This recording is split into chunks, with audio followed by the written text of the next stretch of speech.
Olá, Vitor, tudo bem? Tá me ouvindo? Oi, tudo bem? Certo? Você tá sem som. Oi? Não te escuto Consegue me ainda. escutar? Ué? É. Vou tentar sair e entrar no estúdio. Peraí. Melhorou? Alô?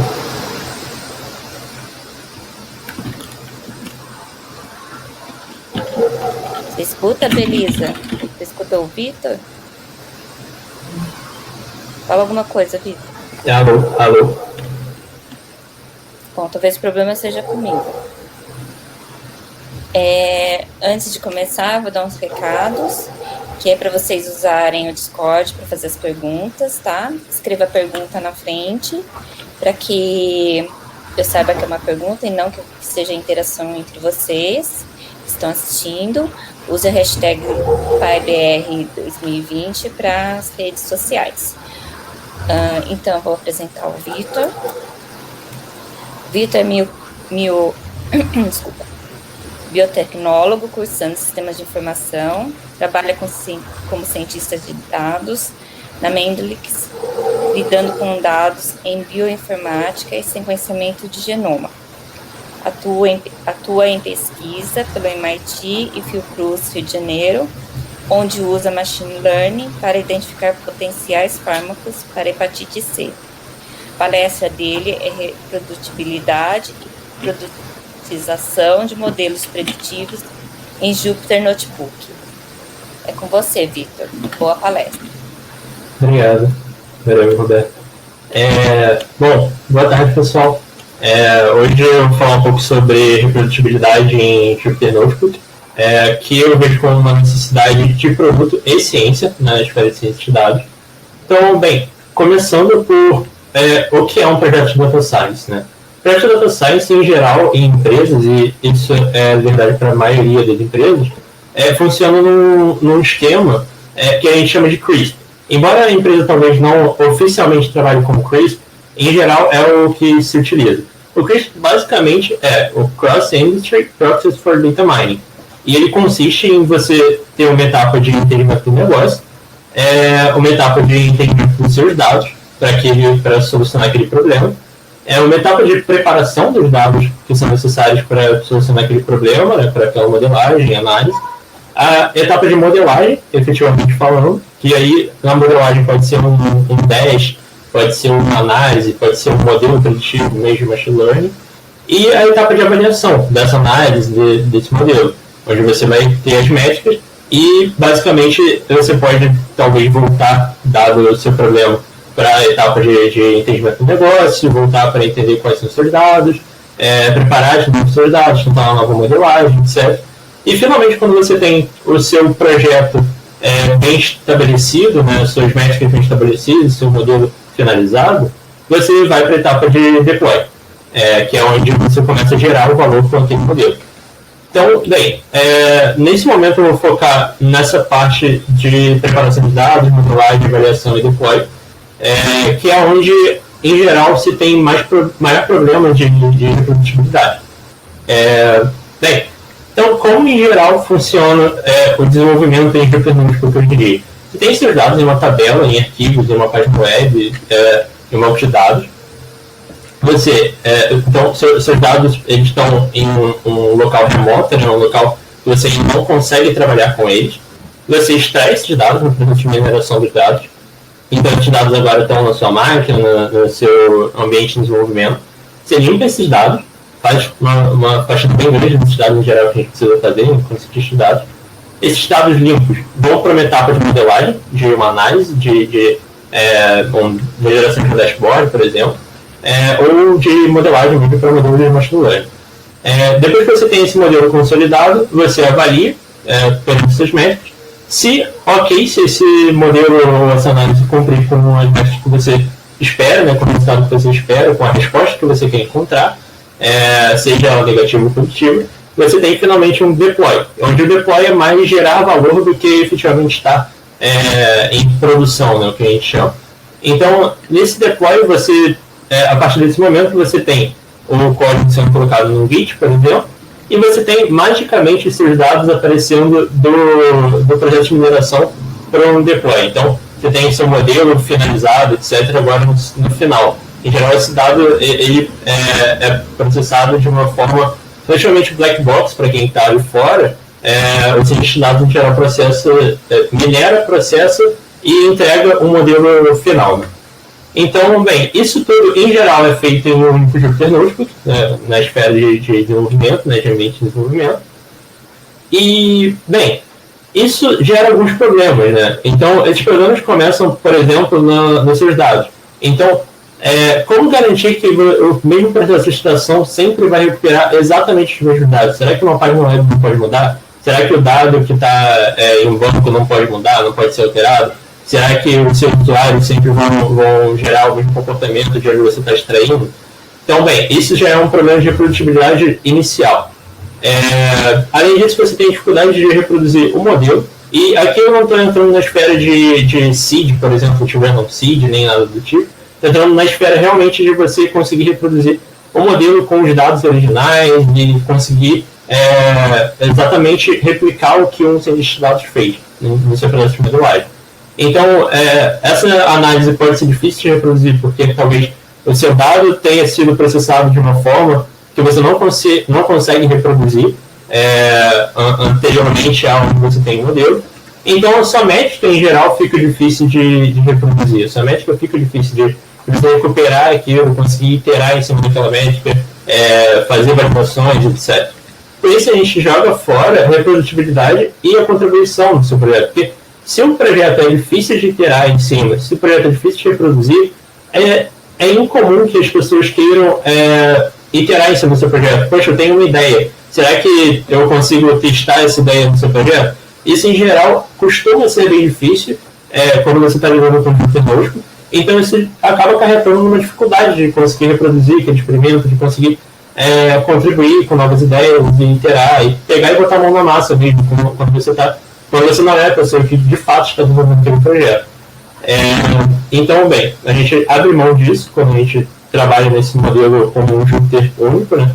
E, em geral, a gente faz isso justamente em um único Jupyter. Então, quando esse um único Jupyter que gera um código macarrônico, por exemplo, você tem uma célula rodando no início e aí você precisa de outra que roda no final para rodar a metade dele e coisa do tipo, você tem um código macarrônico ali, é difícil você conseguir entender aquele código, entender o que você precisa para reproduzir aquela etapa, né, aquele experimento.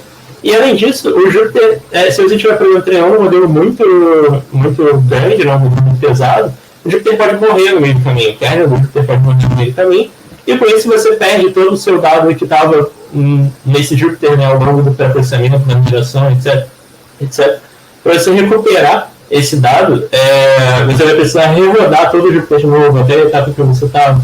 Então, em geral, o que se faz é no próprio Jupyter colocar alguns checkpoints, né? Então, você bota, se o arquivo existe, você não roda essa etapa de novo. Então, é uma coisa feita meio que na base do código mesmo, que é mais ou menos uma gambiarra. Além disso, o próprio dado, como eu tinha dito antes, ele surge magicamente no final. Então, não é incomum, por exemplo, você querer reproduzir um experimento e você precisar pedir o dado para uma pessoa, tipo, poxa, onde é que está esse dado? Aí a pessoa te manda por Slack, por e-mail, um dado para você reproduzir. Isso não escala, isso não é reprodutivo, isso não é fácil de operar. Também, aqui eu queria propor uma solução de muito mais uma questão de como lidar com projetos de ciência de dados do que exatamente como você faz isso, né? Então, num ponto de vista mais abrangente, um projeto de ciência de dados ele deveria lidar com alguns princípios básicos. Então, esses princípios básicos, primeiramente, eles são dos dados, que eles devem estar fora do Git. Você não deve comitar um dado no Git para versionar esse dado. O Git tem que ser fácil de você baixar um projeto, iterar nesse projeto, modificar o projeto e revisar o projeto. O input, os seus dados devem ser input e ou output de script que estão no seu projeto. Então, o dado não pode vir magicamente de um lugar, aparecer no meio do seu Jupyter Notebook e do nada ele ser transformado de uma forma que depois você precisa baixar isso de algum lugar para conseguir rodar outra coisa. Então, o seu dado ele tem que ser input, output ou output dos scripts que você usa no seu projeto.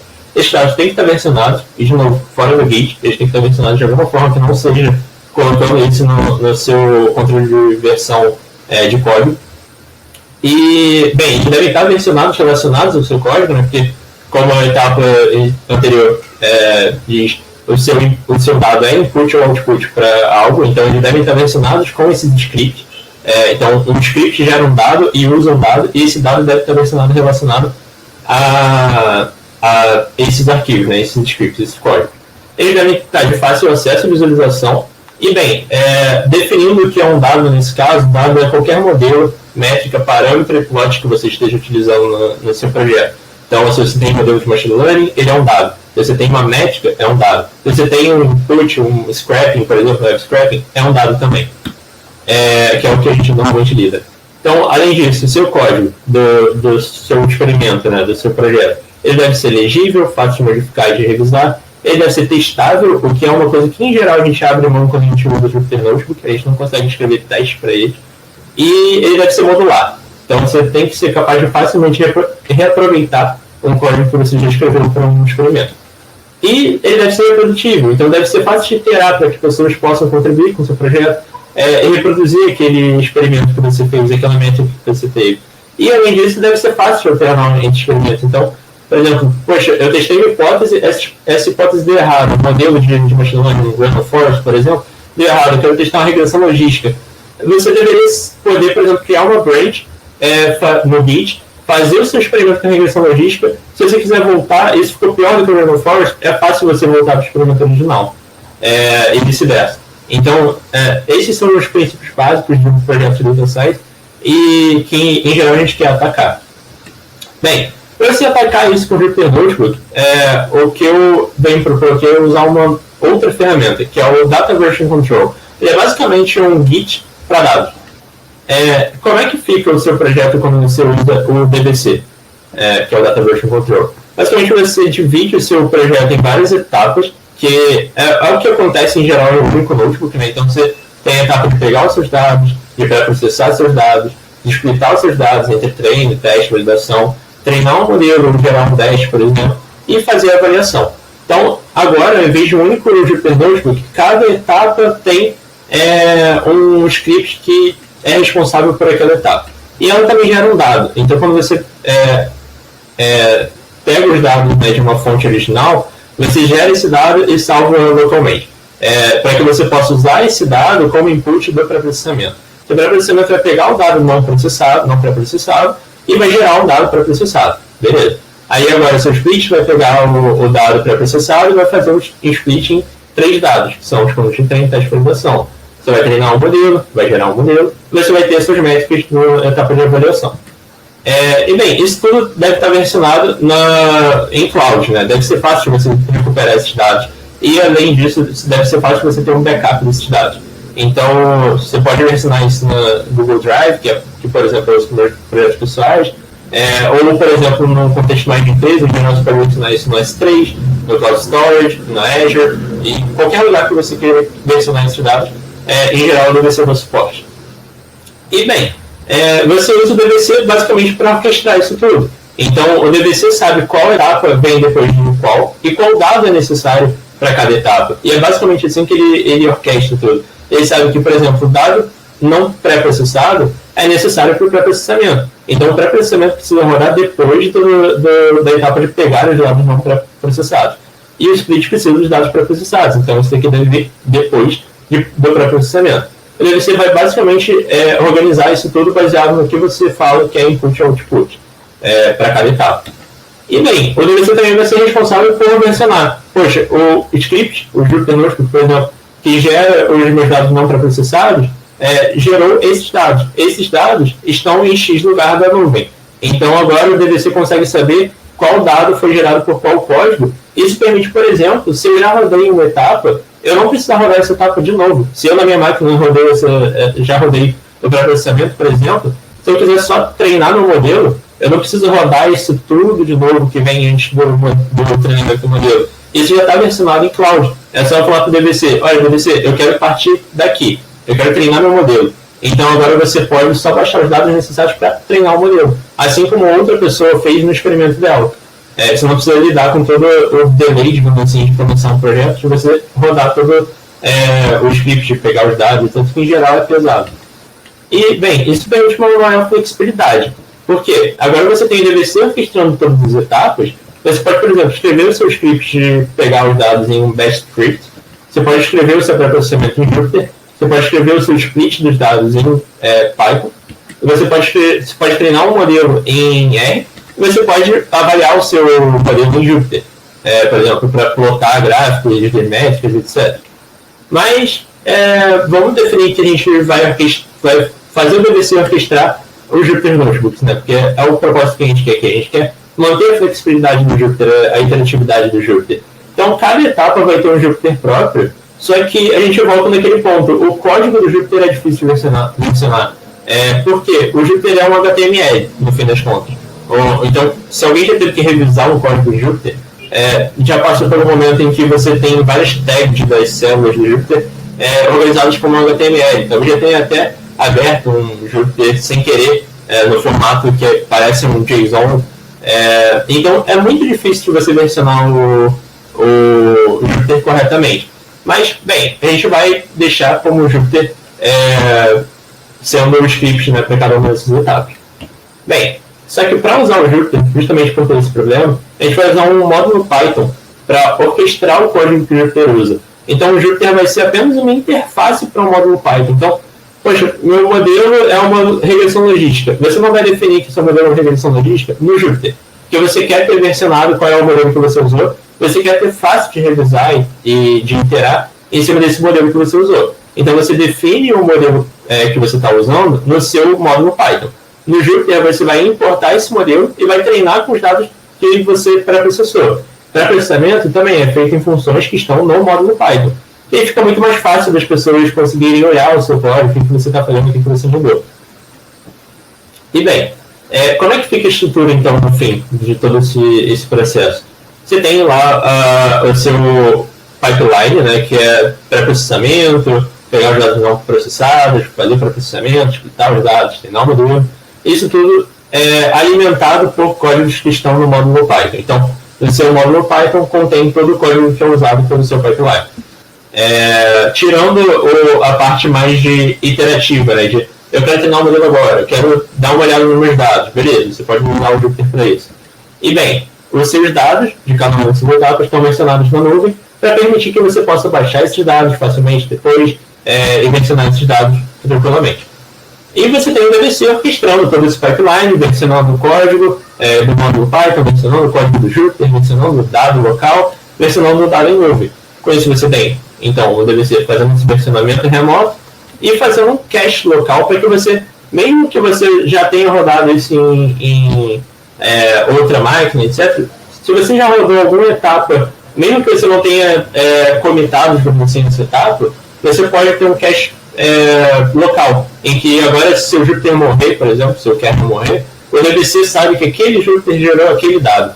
Então, esse cache local é muito útil para quando você está lidando com toda a etapa de pré-processamento e treinamento de modelo localmente.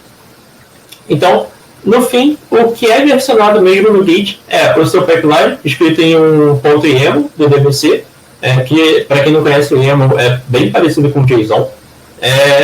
E o seu código... Oi, perdão. Só um minutinho, por favor. Claro. Você pode tentar expandir sua tela um pouquinho? Claro. E também baixar o volume do seu computador. Que a gente está escutando um pouco de chiado. Tá, ok. Eu acho que eu não consigo. Não consegue. Talvez, esse daqui talvez tenha funcionado? Sim. Beleza. E agora, peraí. Volume do seu computador.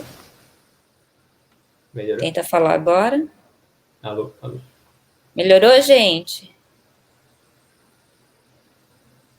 Eu acho que melhorou. Para mim, pelo menos, melhorou. Tá. Beleza. Desculpa, Obrigada, Vitor. Nada.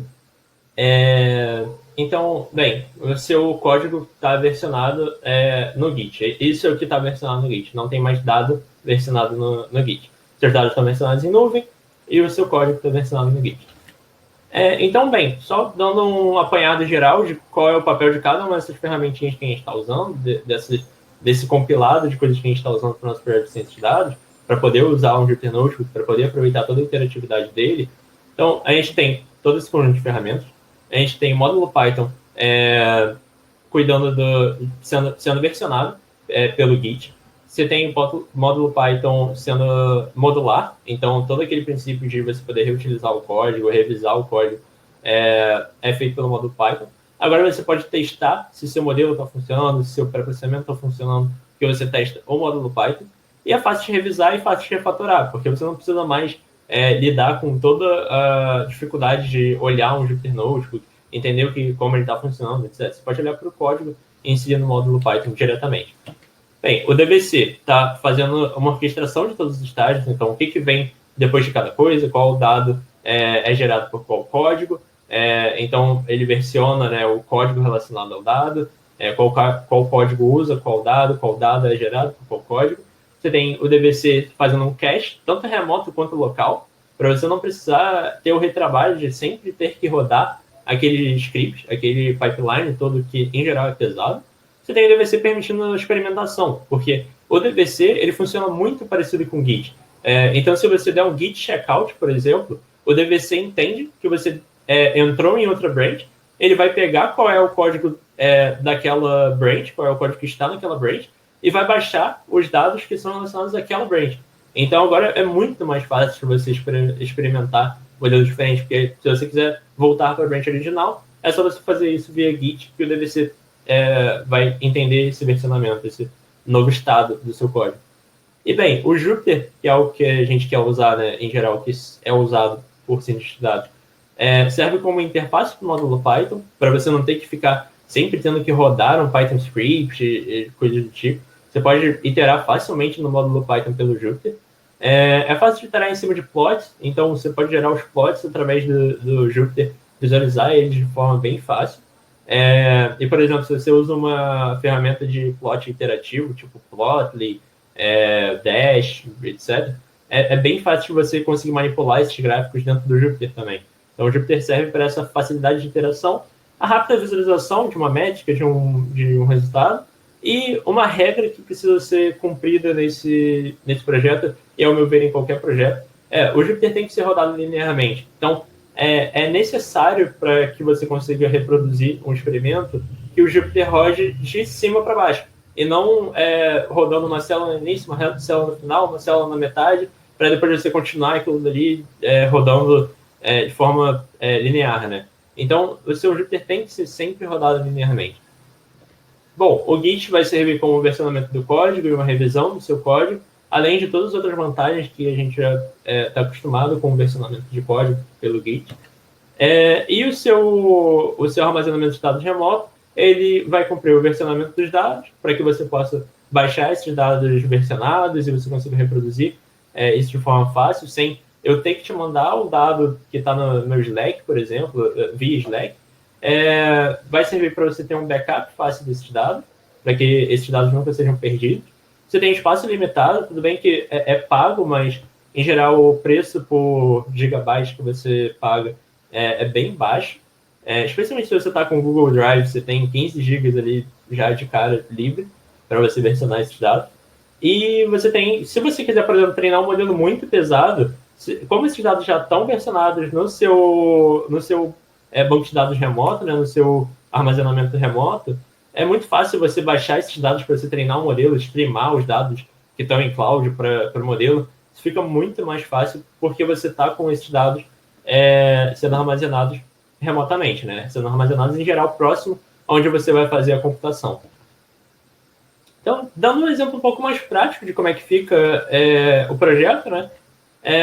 Aqui eu peguei um GIF de um Jupyter Notebook, em geral, como ele fica. Então, você tem várias funções sendo definidas no Jupyter Notebook. Você tem ali plots sendo gerados no Jupyter Notebook. Você tem as células movendo para cima e para baixo e sendo executadas, por exemplo, um é executado aqui, depois essa célula que vem logo abaixo é executada depois. Então, toda aquela confusão que o Jupyter Notebook gera. E, bem, é isso que a gente não quer. Então, como que fica depois? Isso daqui foi um exemplo que eu fiz só de exemplo mesmo. Então, aqui você importa, né, o seu código do seu Python módulo, do seu módulo Python, que é esse full que eu chamei. Então, eu importei meu modelo, instanciei meu modelo, baixei os dados com uma função que eu escrevi no módulo Python, que está testado, que está reprodutível, que está fácil de revisar, fácil de refatorar. E, bem, fitei meu modelo, né, e com isso eu tive um output ali, o modelo foi fitado, e eu salvei esse modelo. Com isso, o DBC vai saber que esse Jupyter gerou tal modelo, que foi gerado por tal código, que o Jupyter usa tal código, que está no módulo full.model myModel. Beleza, é isso que o DBC precisa saber para que você possa iterar em cima desse projeto depois facilmente. E bem, quais são as vantagens de você fazer toda essa arquitetura de projetos de data science? Basicamente, você tem o retreino facilitado e reprodutível. Então, você pode criar, por exemplo, uma task no Airflow. Para quem não conhece, Airflow é basicamente um projeto, né, que você pode criar uma task que você pode falar, poxa, eu quero que isso rode diariamente, a cada X horas, a cada X minutos, e ele vai executar algo. Então, você basicamente manda o Airflow executar o DBC, independente de quem é o Jupyter, etc., você fala, DBC, quero reproduzir esse treinamento, que você quer retreinar. Então, você pode fazer isso em uma escala diária, mensal, isso tudo via esse orquestrador. Então, ele mandou você gerar o modelo, né? O DBC gerar o modelo, reproduzir o modelo, ele gerou um modelo, e agora você pode usar isso, por exemplo, no seu API. Então, fica muito mais fácil de deployar, porque você tem um modelo versionado, você pode baixar o modelo quando você está subindo, por exemplo, uma imagem do Docker, você pode mandar a imagem do Docker, baixar o modelo que está em cloud, e esse modelo ser executado na sua API. Como esse modelo está em cloud, como esse modelo está versionado, é muito fácil você fazer isso de forma simples, né? É realmente muito rápido você conseguir iterar em cima disso e gerar um produto desse modelo de dados, gerar esse produto de dados. Com isso, você tem a reprodutibilidade, tanto do seu produto quanto do seu modelo.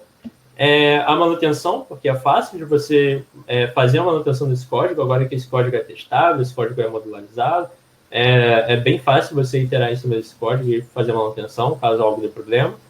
E você tem a produtização, que é o foco no fim. A gente sempre faz um projeto de dados, em geral a gente faz um projeto de dados para gerar um produto, seja uma análise, a gente quer no fim gerar um valor, né? Um modelo preditivo, uma análise, um dash. Então é muito fácil você produtizar quando você consegue iterar facilmente, quando você consegue experimentar facilmente em cima desse problema, né? Dessa resposta que você quer. Então, bem, obrigado, eu espero que vocês tenham gostado da palestra. Tentei passar um pouco de como eu trabalho com o Jupyter Notebook, como manter esses projetos de Jupyter Notebook reprodutíveis sem perder toda a interatividade que o Jupyter Notebook traz. E, bem, acho que agora a gente abre para perguntas, né, Alberto? Não sei se tem alguma. Sim, Vitor, tem alguma, sim. Excelente apresentação, eu acho que é super útil, então a gente gostou aqui, eu vou fazer as perguntas, tá? O PH Peixoto, ele perguntou o seguinte, tem como usar algum storage local fora da nuvem dentro do DBC? Tem como você usar, assim, o DBC ele vai sempre baixar os dados para o ambiente local, né, para uma pasta e algum tipo. Mas eu não sei se você está falando sobre usar o DBC para fazer uma query num banco local, por exemplo, uma SQL, na SQLite local. Se for isso, também tem como. Porque o DBC, ele basicamente vai olhar para o seu código, né? Então, se essa query, por exemplo, se seu banco é gerado por um código que está no seu projeto, pode mandar o DBC versionar o código do banco e a query que pega os dados daquele banco. Então, você pode versionar isso localmente, sim. Tanto na parte de query, né, de origem dos dados, quanto na parte de baixar os dados, ele faz isso localmente. Eu não sei se respondeu a pergunta, mas qualquer coisa pode perguntar. Qualquer coisa ele conversa com você no Discord, porque tem outras perguntas aqui, tá? Tá, claro. Aí o Gabriel perguntou o seguinte: parece muito interessante o uso de DVC. Ele funciona igual o Git ou tem algumas diferenças? Tem A alguma interface, extensão para VS Code? perdão, a interface do Git, do DBC, é bem semelhante ao Git. Inclusive, toda a parte de trocar os dados, baixar os dados, etc. Por exemplo, DBC Pull, DBC Checkout, DBC Push, DBC Commit, etc. E aí você, justamente por ter essa interface exatamente igual ao Git nesses pontos, você pode fazer o DBC sempre rodar esses comandos quando você rodar um comando equivalente do Git. Então, o Git Checkout gera um hook para o DBC Checkout. Então, você não precisa nem mais olhar para o DBC nesses pontos. Fora isso, o DBC tem algumas extensões de, por exemplo, você poder fazer um DBC import para pegar um modelo de outro projeto e coisas do tipo, que não existem no Git, mas são que existem no DBC. E tem o DBC repro também, que é o comando principal do DBC, que é você reproduzir aquele pipeline. Mas, em geral, a interface é bem semelhante, fora algumas extensões que o DBC faz para facilitar o desenvolvimento com dados. A pergunta de extensão para VS Code, eu sou muito fã do VS Code, não tem, eu sei que tem para PyCharm o suporte nativo, para o VS Code não existe, é só o suporte para YAML, o básico que já tem nele. Agora tem a Belisa perguntou: em projetos colaborativos com várias pessoas envolvidas, é viável usar Jupyter, mesmo com Git e DVC? Sim. Quando você consegue fazer isso escalar, né, o DVC permite justamente você copiar um projeto e iterar em cima do projeto de forma fácil, porque é só basicamente você fazer um Git pull, DVC pull, e você já tem todos os dados. Então, o que você usa para gerar o seu modelo, para treinar o seu modelo, é bem caixa preta para o DVC. Então, você pode sim usar o Jupyter, inclusive, onde eu trabalho a gente usa Jupyter, onde eu faço pesquisa a gente usa Jupyter, e funciona super bem. E, assim, embora o DVC traga uma complexidade um pouco maior para você trabalhar colaborativamente, porque você tem aquela barreira de entrada, né, uma curva de aprendizado ali para o DVC, quando você passa de um período inicial ali de uma semana e meia, é bem fácil usar o DVC, passa a ser bem natural assim, o uso dele. E você pode usar, por exemplo, para fazer uma hackathon. Eu já usei um hack day onde eu trabalhava, e foi bem útil assim, para a gente conseguir iterar em cima do projeto. Então, e a gente usou Jupyter Notebook e Python Script. A gente fez um pipeline mesclado dos dois. Mas, respondendo a pergunta de forma curta, sim, você pode usar Jupyter em projetos colaborativos. O DVC permite essa facilidade de você iterar. Tem outra pergunta aqui, do Faria Zeduve.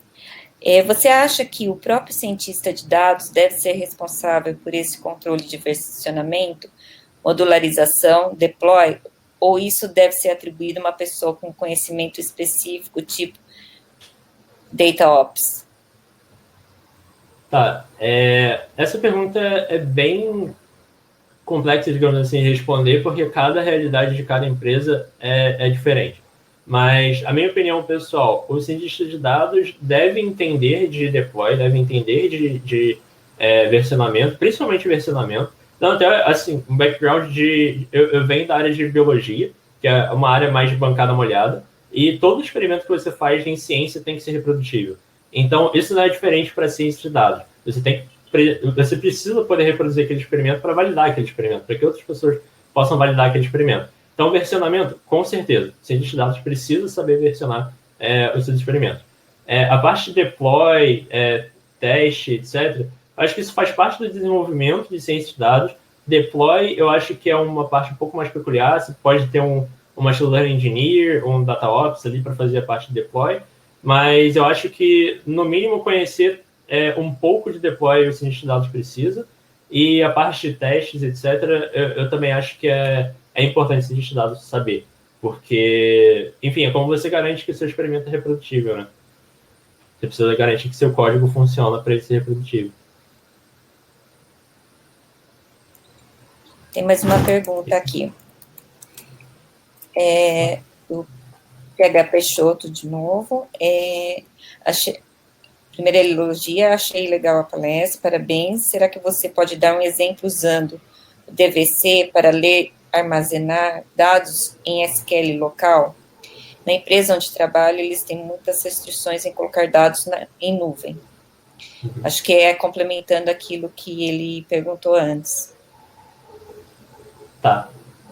Então, uma forma... Eu não posso dar um exemplo agora, porque eu não tinha preparado nenhum exemplo. E todo exemplo que eu tenho é relacionado a trabalho, acho que não dá para mostrar. Mas, dando um exemplo local, acho que só para ficar um pouco mais claro de como você faz o versionamento local. Digamos que você, enquanto você estudava, você fez uma query. Essa query, naturalmente, você baixou para o seu ambiente local. Então, você fez essa query no seu banco de dados local da empresa. Tudo bem que a empresa não quer versionar o banco remotamente.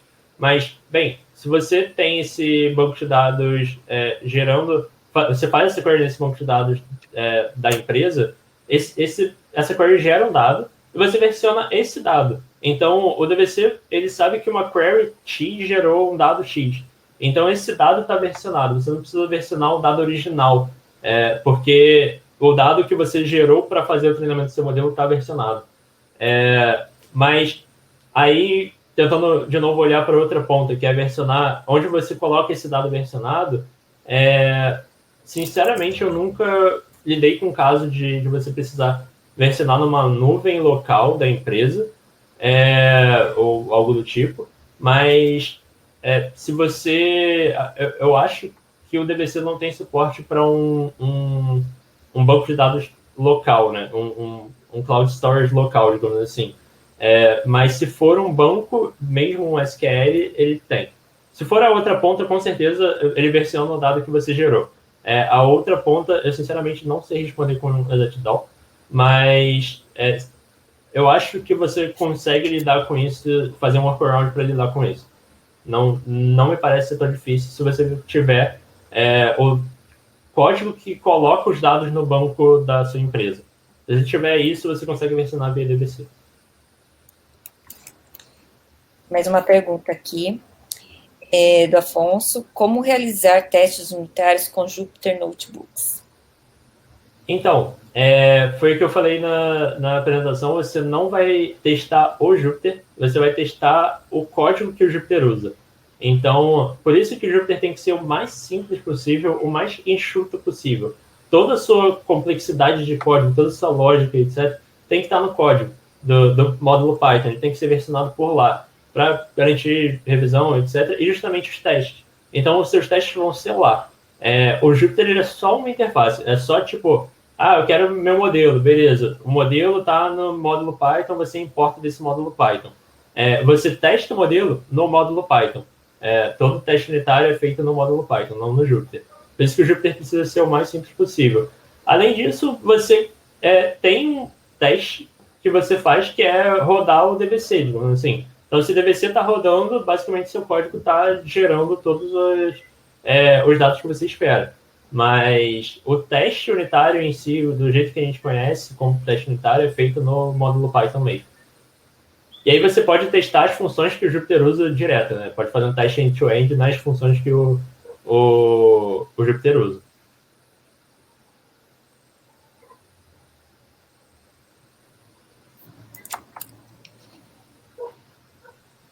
Acho que alguém está tentando perguntar ainda.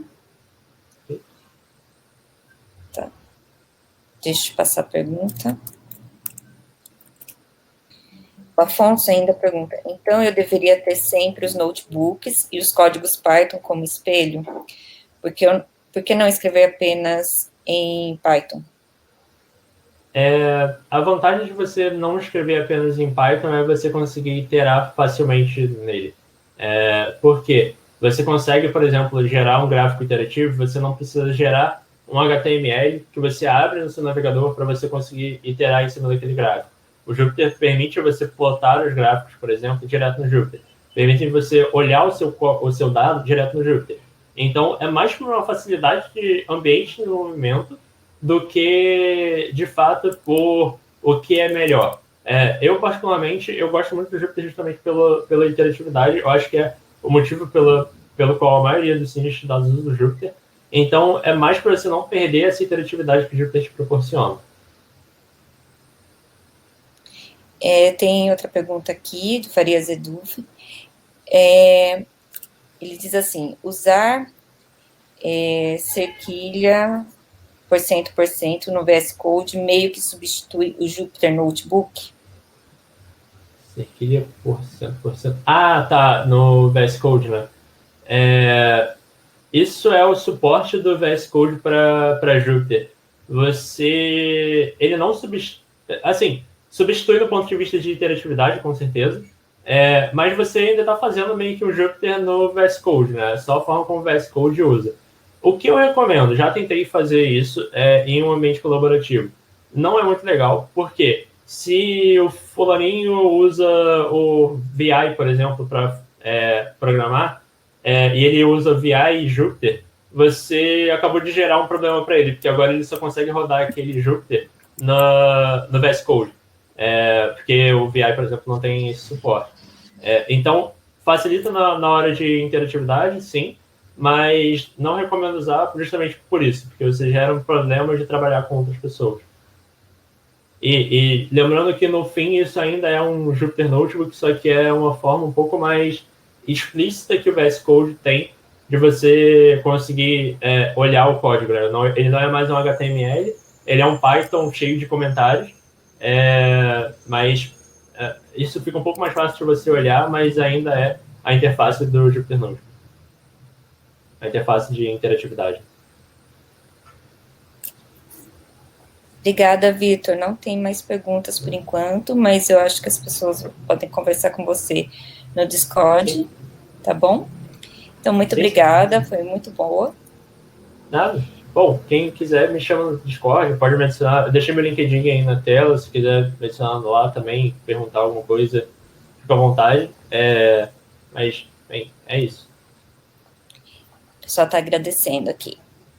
Pessoal, obrigado. Daqui a pouquinho tem mais uma palestra, tá? E eu vou falando tchau aqui para vocês.